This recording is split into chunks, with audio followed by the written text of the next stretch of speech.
দীর্ঘ ৫ বছর পর আবারও বিধানসভা নির্বাচন একদম দোরগোড়ায় এসে দাঁড়িয়েছে। পশ্চিমবঙ্গে মোট ২৯৪টি বিধানসভার মধ্যে ২ দফায় নির্বাচন হবে বলে একদম জানিয়ে দিয়েছেন নির্বাচন কমিশন। প্রথম দফায় নির্বাচন ২৩ এপ্রিল এবং দ্বিতীয় দফায় নির্বাচন ২৯ এপ্রিল। বীরভূম জেলার প্রথম দফায় নির্বাচন। আর এই নির্বাচনের নির্ঘণ্ট প্রকাশ হতেই এবং প্রার্থী তালিকা ঘোষণা হতেই বিভিন্ন রাজনৈতিক দল নিজেদের প্রচার শুরু করেছেন। তবে কথাতেই রয়েছে, ভোট বড় বালাই ষাট।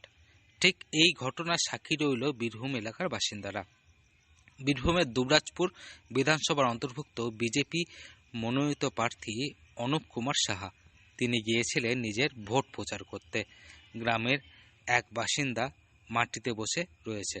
তবে তিনি কি কারণে মাটিতে বসে রয়েছেন এই প্রশ্ন তিনি করতেই ওই ব্যক্তি জানান যে আজ কাজে যাওয়া হয়নি, আর তাই ভাবলাম দাড়িটা একটু কামিয়ে নিই।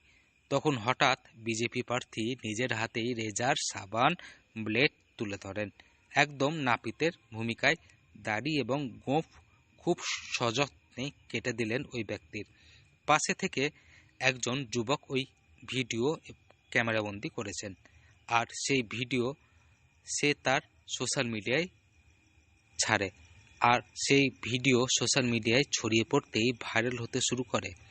এই ভিডিও দেখে অনেকেই সোশ্যাল মিডিয়ায় লিখেছেন, ভোটের সময় বিভিন্ন রাজনৈতিক দল বিভিন্নভাবে প্রলোভন দেখাবেন, এটাই তো বাস্তব। আবার অনেকেই লিখেছেন, এটাই তো ভারতীয় জনতা পার্টি, যারা মানুষের কথা চিন্তা করে। যদিও এই ভিডিও দেখে কটাক্ষ করতে ছাড়েনি তৃণমূল নেতৃত্ব।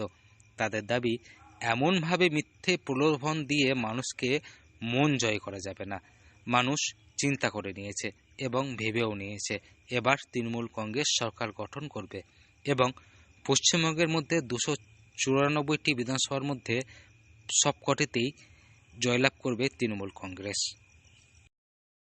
বীরভূম থেকে সৌভিক রায় রিপোর্ট, লোকাল 18 বাংলা।